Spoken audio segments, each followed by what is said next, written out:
Did you see the whip? It make 'em misbehave. And she staring kinda hard, make you misbehave. Never seen this color car, got her in the daze. Make her wanna jump, man, got her in the J's. You're now tuned in to The Investor Show, where we teach simple wealth creation for the common investors with investment advisor, award-winning author, international speaker, and founder of Royal Financial Investment Group, Prince Dykes. Once again, ladies and gentlemen, this is The Investor Show. As always, this is your host, Prince Dykes, coming live all the way from the beautiful state of Denver, Colorado. No matter how you're getting this around the globe or around the world, don't forget to hit the like, subscribe, comment, share button, and follow the description box if you want to reach out to the show if you got questions and all of the good stuff like that. But as always, I don't have a lot of time, and I definitely know you guys and girls don't have a lot of time, so we're going to jump straight into it. You can catch me riding in the Charger. Ain't no challengers, it's a Dodge. So as you can see in the description box or the title, or however you may see this, that we have a very, very special guest on the line today, calling all the way in from, I think he's in Pennsylvania. I'm pretty sure he's up in Philly. But he's calling all the way in, two-time Super Bowl champion, just won the Super Bowl this year here with the Philadelphia Eagles. Y'all know I'm not an Eagles fan, but hey, congratulations to the Eagles. But congratulations to the Eagles. But most importantly, we're going to sit back. We're going to talk to him. We're going to just sit back and talk to him, see how everything has been going with him. His start from coming from Georgia, as we all know, he played, to winning the first Super Bowl with the Ravens and winning the second Super Bowl this year with the Eagles. We want to talk about some finances and then his investing, his future, all of the good stuff like that. But without further ado, let me now introduce my guest, Mr. Dannell Ellerbe. How is it going today, sir? It's going good, man. It's going good. Getting ready to slow down a little bit. Been on the move this whole off season. I'm back home in Florida right now. I live in Florida. Okay. You back in Florida? Okay. Are you going to be with the Eagles next year? I'm a free agent right now. Okay, you're a free agent. All right. Ain't no telling yet. All right. So now I want to ask you the question for people out there who haven't heard of you or who's not familiar with you. Can you get them familiar with you? I'm actually from North Carolina, South Carolina, actually both. Where I'm from is I was born in Charlotte, South Carolina. It's like 15 minutes away from where I was raised in North Carolina. I'm back and forth between them. Went to school in Georgia. Graduated in '08. Went undrafted to the Baltimore Ravens in 2009. Played there for 4 years. Then signed my free agent deal down here in Miami with the Dolphins. Played there 2 years. Then with the Saints 2 years. And this last year I was with the Philadelphia Eagles. So, okay, nice. So did you play with No Sean? Yeah, No Sean played with me.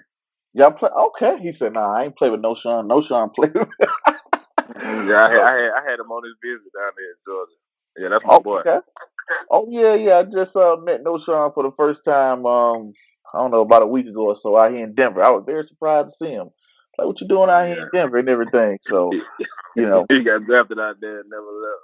Yeah, that's what I said. I said, I know you played down there in Georgia. I'm a Georgia fan, and I was like, I was very shocked to see him. So, definitely nice meeting him. So now you was an undrafted free agent. Now legend has it that you was an undrafted free agent to the Baltimore Ravens coming out of college, and that you played like the first 2 weeks, then you got injured. Yeah. And in training camp, I went through training camp and I got hurt. I got hurt the first preseason game. But I heard that you had ball so hard that they still put you on the roster. That's true? Oh yeah. Now going to these Super Bowls, and all the other good stuff like that. The Eagles, the only thing I gotta give the Eagles, first of all, I know y'all cheated the Falcons. When y'all tackled Julio Jones in the end zone, that was a tackle, that was a pass interference. But hey, bygones be bygones. But but the thing I really liked about the Eagles season is that nobody kind of expected you guys to get that far. I was like, you're not gonna make it. Oh, Carson Winston went down, and now they got Nick Foles back in. Oh, this person's gonna knock him off. The Vikings gonna knock him off. Oh, definitely the Patriots gonna knock him off. And you guys really made it through. How was that feeling getting that second Super Bowl and overcoming so many obstacles? I think every Super Bowl team has to overcome obstacles. It was kind of like that with the Ravens. You know, Ray Lewis went down, and I think Suggs had got hurt at the beginning of the season, so we was without like our main leaders, like our main ballers, but we pulled through. So I feel like, I mean, it's always trials and tribulations that you got to go through, but I mean, it's not how you finish, man. It's not how you start, it's how you finish. And these guys, they played for each other, like with both teams. It felt like a family in the locker room. Guys got along. It wasn't no bullshit and that. So, I mean, when I first got there, I felt like it was a special team. I mean, Doug, he one of the coolest coaches I done played with. I mean, it's a young team, and he let those guys be themselves, man. He let them go out there and have fun. And I mean, when you got a coach like that you know believe in you and know that you're a baller, I mean, guys will run through a wall for him. Wow. Okay, I didn't know that. It showed on the field. It showed, how special you guys was on the field and stuff like that. Like I said, me being from Georgia, being a Falcons fan, and everything like that, seeing you guys, and I think y'all played us in the your second round. Yeah, I think it was a semi or something like The that. division, Yeah, yeah. divisional. Yeah, it was in the divisional. We had went up to what you call it. I wanted the Falcons to go back. To try to redeem themselves from that last Super Bowl that hurt.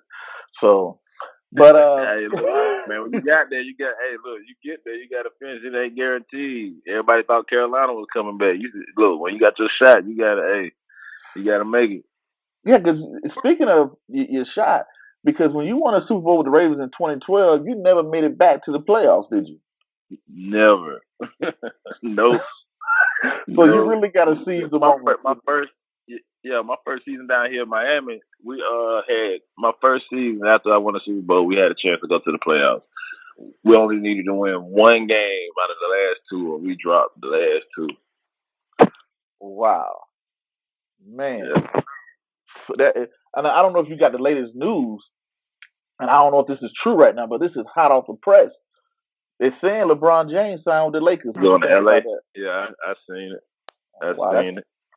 that's pretty. That was pretty quick. I'm like, dang. I don't think he took that many meetings. So Yeah. now, look, what I want to get to over your years, you've been in the league now for about what, 8, 9 years now? This will be 10.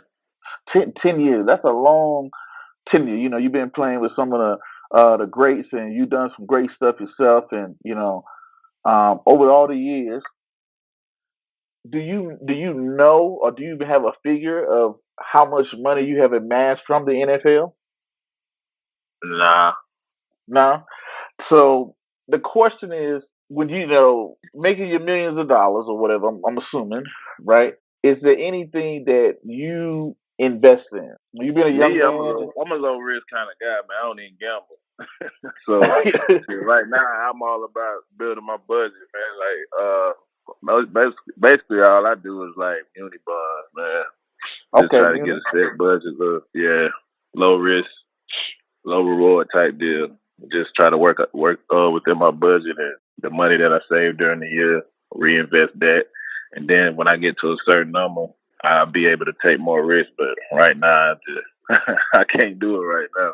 Or you just so you more of so you're not really into the real estate game or other businesses, franchises. You just more like, hey, you know what, preservation. Like I just want to save my money. Put it in something. Uh, Right? you Yeah, know. I don't like to lose. Now the question is, what got you into muni bonds out of all things? I think you're the first person I ever had call in and say. Most people be like, oh, real estate or like Mike Willie, he said livestock. That was pretty shocking. But muni bonds, that's my first time hearing about that. What got you in there? You just watching TV one night and like, you know what, man, that's Man, some muni bonds. my financial advisor, I mean, the first thing I told him when I got one, I was like, I don't like to take risks. You know what I'm saying? And I wanted to be able to live off my interest and my money. So I, that was the best move for me, according to him. Okay. Well, for people out there who don't know, muni bonds, he's talking about municipal bonds. They're tax free bonds that are usually used by the state, to the state use them. They usually, they're taxes for people, especially for wealthy people. They're great ways to get tax-free interest, and most of them get somewhere between 4 or 5% and stuff like that or whatever. And it's a good safe haven. A nice little bond with not that much risk. Besides, I think like it's just the state paying you back, but that's pretty. Now that's good for you. Now, what do you plan on doing in the future when if you don't play anymore? If one day when you decide to hang the cleats up, what's next in line for Mr. Elderby? That's something I've been thinking about now. I really don't know. I really don't know what I want to do after, and I'm just glad that I was blessed and able enough to make enough money to where I'm not in a strain right now. That I could just sit back, chill, and just see what I want to do and see what my next love would be if I couldn't play another down of football. But I mean, as far as building wealth, I got a couple of stocks that I got. Okay, okay. Do, but it's very minimal. But now, as far as what the future holds, I really don't know. Like, what stocks do you really? What kind of stocks you like? Anything that you could think of off the top of your head? Really, I'm not sure. I know we was gonna get into because he know that I like doing the Muni bond and stuff. He was talking me into doing like stocks that pay dividends. That's kind of basically in the same little category with what I'm doing now, but we only got a few of those right now. Okay, so for the people out there who's listening, he's talking about stocks that are paying dividends, something like a Ford or Verizon or AT&T, where they are, probably like a blue chip stock that pays a dividend, which is a pretty big company that pays off your dividends to, it's another way to, it's really putting your money at more risk, but you have the possibility of the company doing well. And while the company is doing well, if it's not doing well, you can collect a dividend check. So that's a pretty good thing too. Now, I see here on your Instagram, you have a camp coming up soon. Yeah, it's my 7th annual football camp that I do back home. Okay. I know it say ages like 6 to 17. I usually try to do it like 6 to 15 because I really, not that I don't want the high school kids out there, but by that time they're doing 7-on-7, and I rather just focus on the younger kids. Mm-hmm. And I don't want nobody to come out there that's on a high school team and pull a hamstring or something like that, doing something, you know what I'm saying? So I just try to stay safe with that. I just get the high school kids from my school to come out there and help with the camp, like take kids to the bathroom, keep kids in line and stuff like that.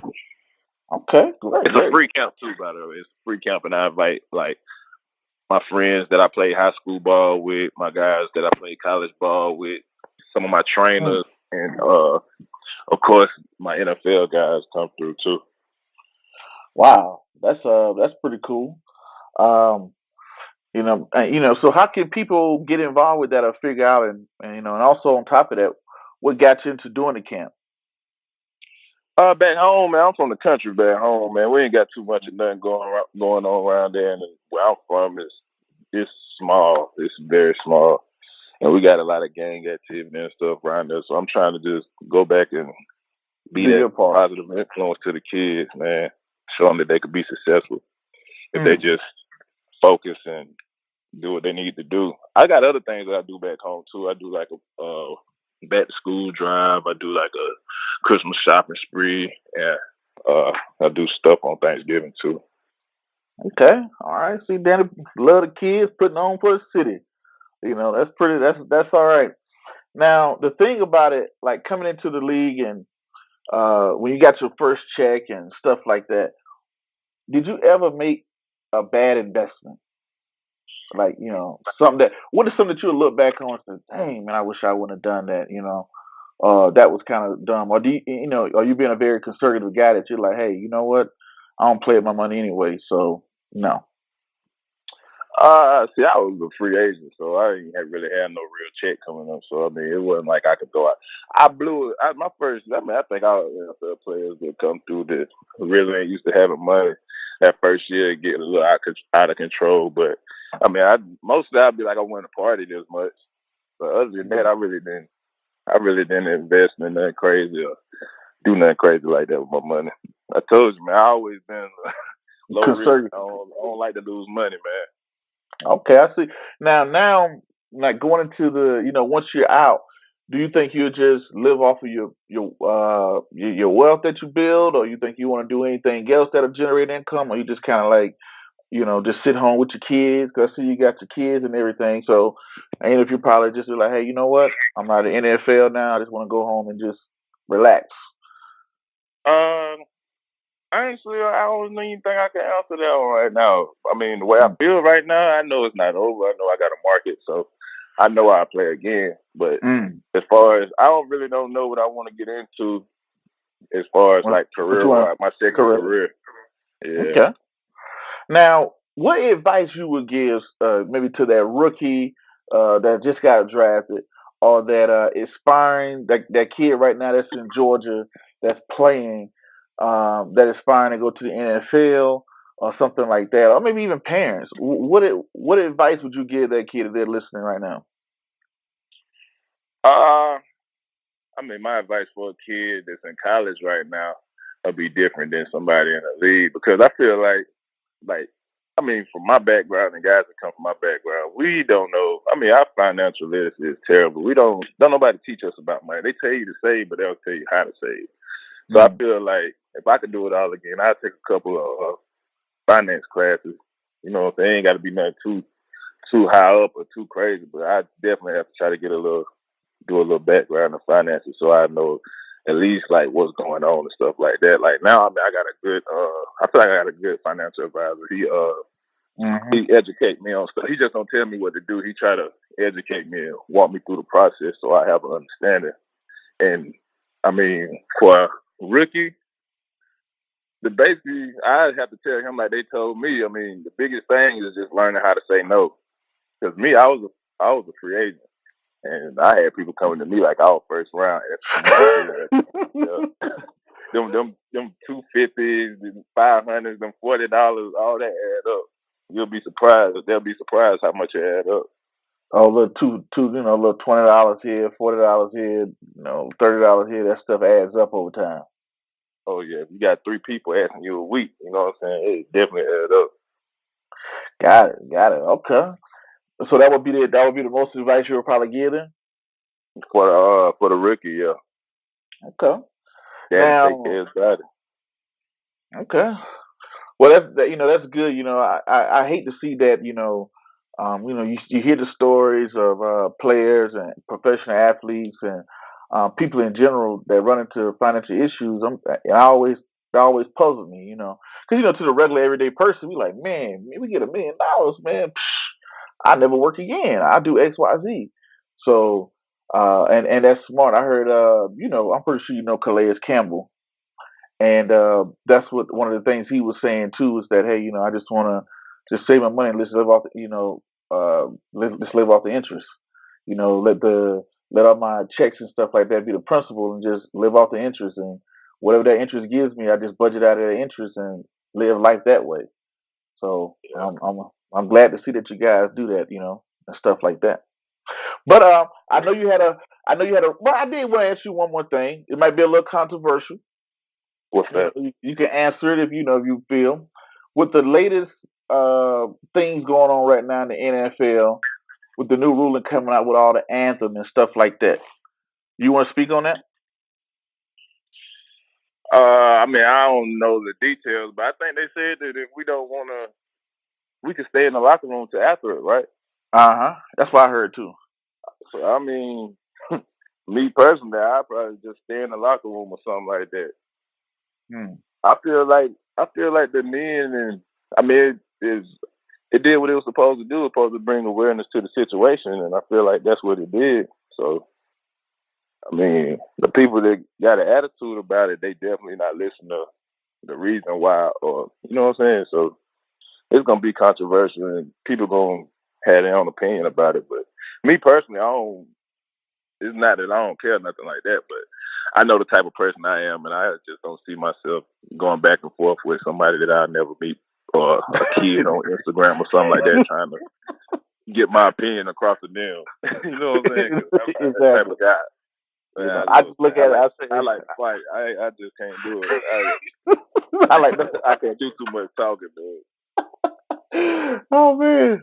So, but yeah, that's good. You know that you gave your opinion on it, your thoughts on it, or whatnot. You know, like I said, I never played a day of pro ball or high school ball, so I don't know what I would. I know what I would probably do. My personal opinion, but I know you guys live it. You know, you guys see it a different set of eyeballs, and you know, being out there. And did this past year? Did you kneel and all that? Did you participate? Or you know, because I know that was a pretty big distraction for everybody. Yeah, I didn't kneel. Okay. I just stood in the back, waited for it to be done, did my stretching or whatever, waited for the game. But this was like the what the second year of the kneeling. Yeah, I think This this was like wasn't the this second one. year, or this was the first year. Wasn't this was like the second year, right? I think this is the first year kneeling. Oh, Is it?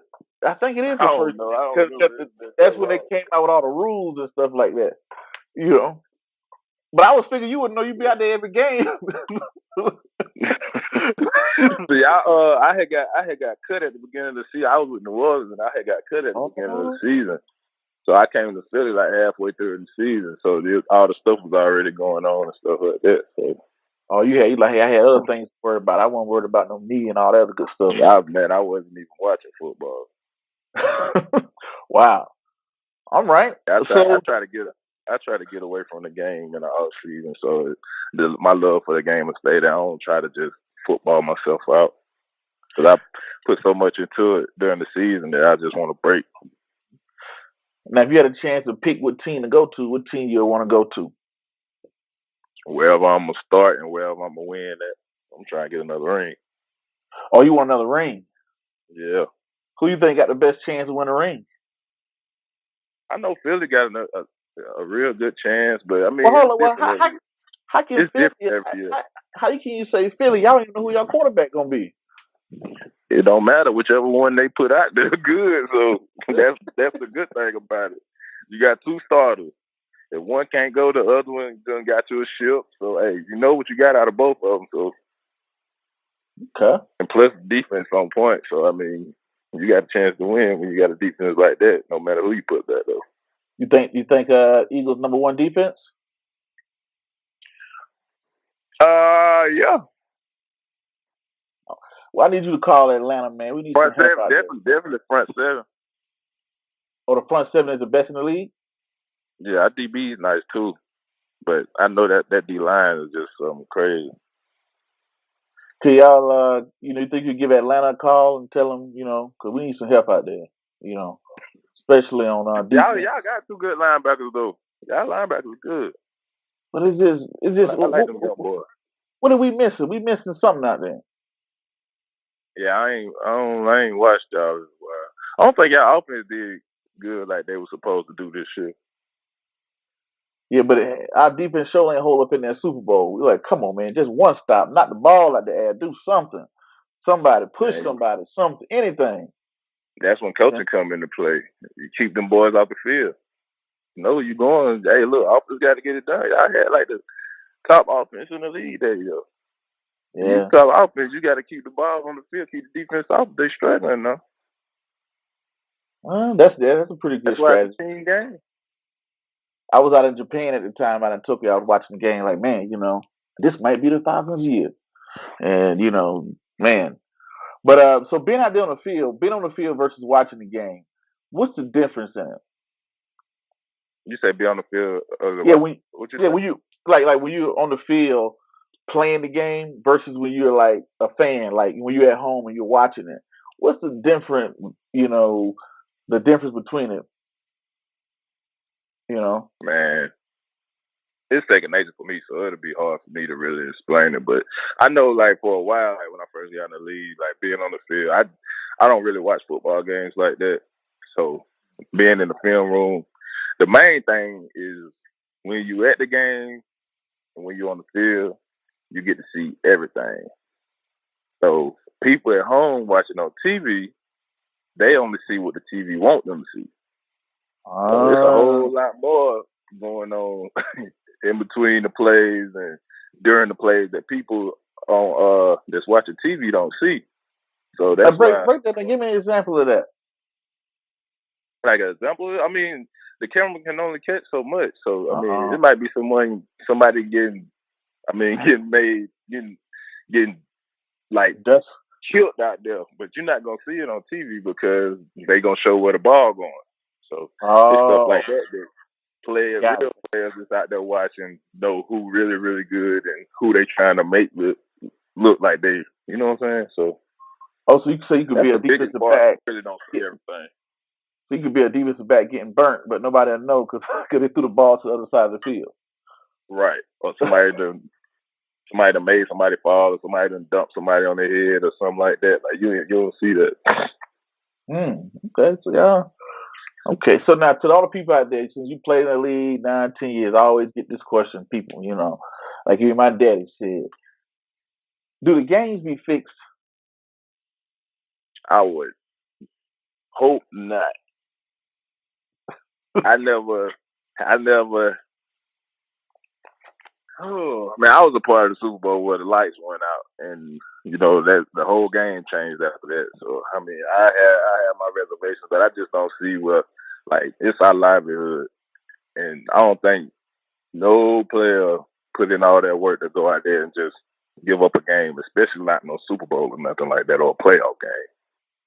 So if they try to fix the game, I can't speak on that. But from a player perspective, we out there trying to get to that ring. We out there trying to get to the money. So Got it. Okay. I wanted people to hear because hear from you guys. But I know it's I definitely I want to thank you for coming on. Finally got a chance to get you. I know I have been trying to work it out to get you for a little minute, but I know you was in the season. I was like, oh, the Eagles about to lose. We can get them then. Dang, they kept winning, and it was like, oh, he in the season. I'm like, oh man, the Falcons about to knock them out. I'll talk to him next week. Man, look, man, y'all need to worry about them Saints, man. Y'all need to worry about them Eagles. Y'all got to see them Saints twice. Y'all got to see the Panthers twice. That's what you need to be worrying about. Yeah, I don't. But y'all do play us the first game, though. Yeah, well, play them the first game. Well, you got to think about it. Play us since I don't want to ring with them. All my in-laws are Eagles fans. My father-in-law, they from Reading, Pennsylvania, up in that area, so they Eagles fans. Me being originally from Georgia, I'm a Falcons fan. So I don't know what it is. Of course the Saints. That's our biggest rival. Marcus Colston was on the show like 2 months ago. I know you remember him. Yeah. Oh yeah. Yeah, he was on the show a couple weeks ago. So I had to let him know, like, man, remember seeing him twice a year and having like he was saying, like, man, that rivalry deep, and you played for the Saints too. So yeah, you definitely know how it goes down. But we'll see. Drew Brees getting a little old, so we rely on that. But they got that boy Kamara. He from the age. That boy good. What position is Kamara? 41, the running back. Oh yeah. He real fast too, huh? Yeah, that boy good. The first day he got there, he was making plays. I was like, yeah. I ain't seen so many rookies came in making plays like he was. My man, like a little Sproles in a way. It seemed like y'all do it. Yeah, he's taller than Sproles though. He a little taller. Sproles a whole different dude though. And I don't think it ever been Sproles different. Sproles like the Muggsy Bowles of the NFL. Yeah.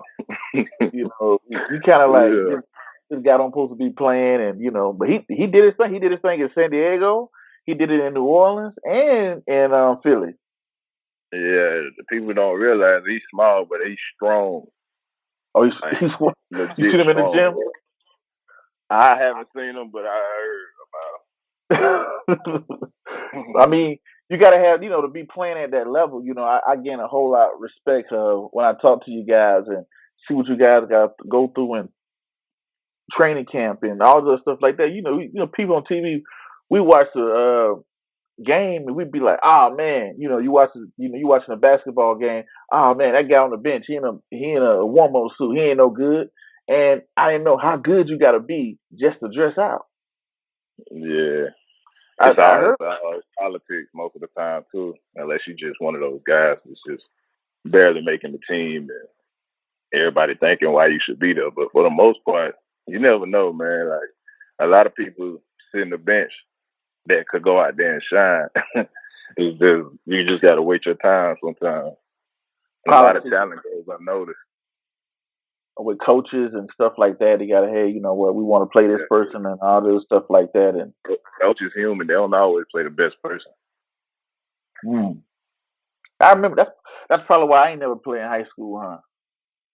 Might be. Might be. But yeah, definitely. Is there anything out there that you want to leave people that tuning into this that's going to hear this and stuff, like anything you want to leave with them, anything you want to say? Nah, not really. I mean, we touched on my camp, and basically, I mean, we get that out there. I know the registration are closed, but walk-ups are, you know what I'm saying, walk-ups are welcome. But I mean, for the most part, I just want to thank you for having me. Oh no, man, definitely. You know, I'm honored to have you on and finally being able to get you guys on and say congratulations on your second Super Bowl. You know, some of the greats never even got a chance to even sniff a Super Bowl, so that's an honor. And if you had nothing else, once again, ladies and gentlemen, this is the Investor Show. Thank you guys for tuning in. To the next video, podcast, cartoon, or whatever you see me do crazy around the globe. Peace, be safe, I'm out, and thank you. Did you see the whip? It make her misbehave. And she staring kinda hard, make you misbehave. Never seen this color car, got her in the daze. Make her wanna jump, man, got her in the J's. Okay. So they got the riding around in the Rover, riding around in the Rolls Royce.